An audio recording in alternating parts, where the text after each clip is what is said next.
I'm Dr. Sharda Jain. I'm Secretary General of Delhi Gynecologist Forum. आज की चर्चा का विषय है जेनिटल herpes. जेनिटल herpes जब बहुत एक्यूट फॉर्म में होती है, तो जब ये वल्वल herpes होती है तो इतनी पेनफुल और इतनी डिस्ट्रेसिंग होती है. That is a big challenge for a woman.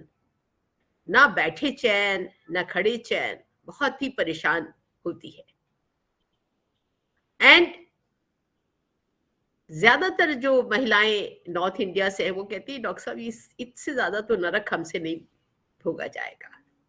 तो इसके बारे में मैं बताना चाहती हूँ कि आपको it is very crucial that the medical help is given to them. There should be support system at home and अच्छे डॉक्टर के पास आपका पहुंचना जरूरी है for you to have very rapid relief. Now here I wish to tell you that जब भी patient को जेनिटल herpes होती है तो सबसे मेन चीज है कि उसको बहुत जबरदस्त इचिंग एंड बहुत ही एक्सक्रूशिएटिंग पेन होता है. In fact to be very frank, पूरे वल्वा और वजाना के अंदर टिंगलिंग सेंसेशन होती है. these are small painful blisters और वो छिल जाते हैं तो they lead to watery and a bloody source. जहां तक सिम्टम्स का सवाल है कि इसमें कई बार फ्लू लाइक सिम्टम्स होते हैं, पेशेंट को फीवर हो जाएगा, थोड़ा सा हेडेक हो जाएगा, पर ज्यादातर देखा गया कि ये वाले सिम्टम्स नोटिसेबल नहीं होते और पेशेंट इस पर्टिकुलर फीवर और हेडेक के लिए नहीं आता. उसका मेन मुद्दा है पेन और इचिंग. इसके अंदर ये वाली बात बिल्कुल क्लियर है कि ये कैसे ट्रांसमिट होता है. A week or days after the infection, the person has the problem symptoms, ये acute symptoms होते हैं, और it is because of the sex. Sex can be vaginal, it can be anal, it can be oral, and roughly मेरा सोचने का तरीका है कि 1 in 10 को तो इन्फेक्शन होती ही है herpes की. अगर यूएस वाले लोग कहते हैं कि वहां पर 5 में 1 को है, तो मैं ये एक्सेजरेशन नहीं होगा कि हमारे यहाँ भी उतना ही इंसिडेंस है. और लोगों को कई बार ये लगता है कि डॉक्टर साहब हमने टॉयलेट सीट यूज कर ली थी, हमने टॉवल यूज कर लिया था.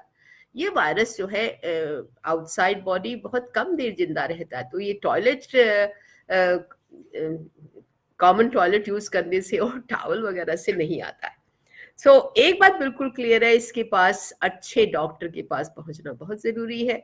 और डॉक्टर साहब लोग आपको ब्लड टेस्ट करेंगे, देखने से ही उनको पता चल जाता है क्या है. और इसमें जो है ट्रीटमेंट जो दिया जाता है, मैं कुछ पिक्चर्स मैंने अभी आपको दिखा रही हूँ कि इस तरह की पिक्चर्स होती हैं जब भी आपको ये लगेगा. और इसमें डॉक्टर है वो एक तो पेन किलर अच्छा देते हैं, एंटीवायरल. इसके अंदर जब एक बार सीनियर डॉक्टर श्योर हो जाता है कि ये आपकी जेनिटल herpes है, तो इसके लिए वो लोग आपको एंटीवायरल देते हैं, एसाइक्लोविर. और आजकल उसकी बड़ी मॉडर्न और अच्छी प्रिपरेशंस आ गई हैं जो कि दी जाती हैं. और डिपेंडिंग अपॉन कितनी सीवियरिटी है उसको आपको दवाई देते हैं, दिन में 5 बार देते हैं. इसकी टैबलेट्स भी हैं, ऑइंटमेंट्स भी लगाया जाता है, और जेल भी एक तरह से अब अवेलेबल है. और एक चीज बिल्कुल क्लियर है कि इसका काम क्या है. ये they shorten your duration of infection. And क्या कपड़े पहनने चाहिए? लूज कपड़े पहनने चाहिए, कॉटन कपड़े पहनने चाहिए. आप थोड़ा सा हॉट और जेंटल बाथ लें, और उसके बाद जो है बेसिक आइडिया इसकी आपने लूज कपड़े पहनने हैं. और कई बार मैंने देखा कि ये प्रेगनेंसी के दौरान हो जाती है, तो पेशेंट तो तंग होता ही होता है. और उसके अलावा जो है फिर हम उन केसेस के अंदर इनको सिजेरियन सेक्शन के लिए बोलते हैं. और ये अगर फर्स्ट अटैक, तो बच्चों में भी थोड़ी सी रैश की प्रॉब्लम वगैरह होती है. तो ये चीज़ है कि ये ऐसा नहीं कि प्रेगनेंसी के दौरान नहीं हो सकती, प्रेगनेंसी के दौरान भी हो सकती। तो मेन जो ट्रीटमेंट है, diagnosis by the senior doctor and blood test करा लेते हैं, और मेडिकेशन में मैंने ऐसे आप बताया कि एंटीवायरल है, पेन रिलीफ के लिए अच्छे पेन किलर लेते हैं, जिसमें कि डिपेंडिंग अपॉन क्या पेन किलर पहले वो खाती है, तो आइबुप्रोफेन और एसिटोमिनोफिन ये दिया जाता है। एरिया को हमने क्लीन रखना है, हर हालत में अवॉइड करते हैं इरिटेशन। इन लोगों को बहुत वेरी पेनफुल यूरिनेशन होता है, जहां यूरिन हुआ तो सारी जगह तिलमिला से जाते हैं ये लोग। तो इसमें कोल्ड कॉम्प्रेसर्स भी यूज कर सकते हैं, आइस पैक लेके टावल में रख के वहां पर इसको लगाया जा सकता है। एंड टॉपिकल रिलीफ के लिए आपके लिडनोकेन जेल वगैरह भी जो है इसको लगाते से थोड़ा सा काफी रिलीफ मिलता है।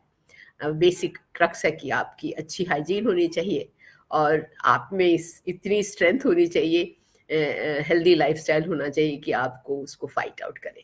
तो परेशान होने की ज़रूरत नहीं है, अपने एरिया के सीनियर डॉक्टर के पास पहुँचे, और पहुँचने के बाद main game is of an antiviral therapy, acyclovir और उसके नए कॉम्बिनेशन आ गए, उसका ऑइंटमेंट भी लगाते हैं, उसका वो भी लगाते हैं, साथ में एंटीबायोटिक, अगर इन्फेक्टेड हो गया तो थोड़ा और एंटीबायोटिक भी देते हैं, और 2-3 दिन तो आपको जो मुसीबत है उसको झेलना ही पड़ेगा। ये कई बार देखा गया है कि बहुत रैपिडली स्प्रेड होता है, तो उसमें one has to see precautions उस टाइम लेती हैं। जिन लोगों को एक्टिव डिजीज होती है, once they have the sex, even in spite of the lesion has healed, they will transmit the infection। और इसको ये देखा गया है कि कंप्लीट रिलीफ कभी भी नहीं होता, बार बार इन लोगों को इससे ये जेंटल हेर्पिस की इन्फेक्शन होती है।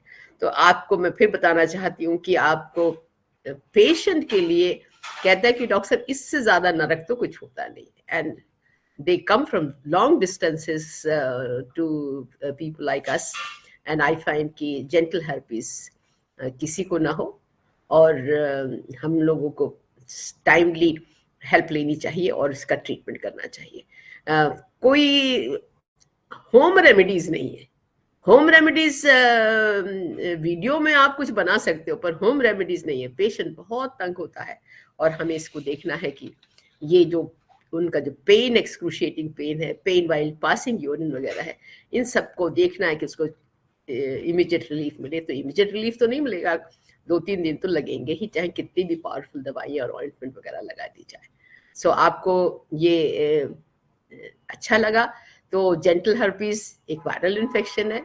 हर्पीज HSV 1 और 2 से होती है, सेक्स द्वारा होती है, और इसको शुरू में ही जब भी आपको नीचे वाले एरिया में अल्सर्स आ जाए, आपने कॉम्पिटेंट डॉक्टर को दिखाना ही दिखाना है। अगर आपको ये कंटेंट पसंद आए, लोगों के साथ शेयर करिए, और अगर आपने इस YouTube चैनल को सब्सक्राइब नहीं किया तो उसको सब्सक्राइब जरूर करिए। धन्यवाद। हो गया।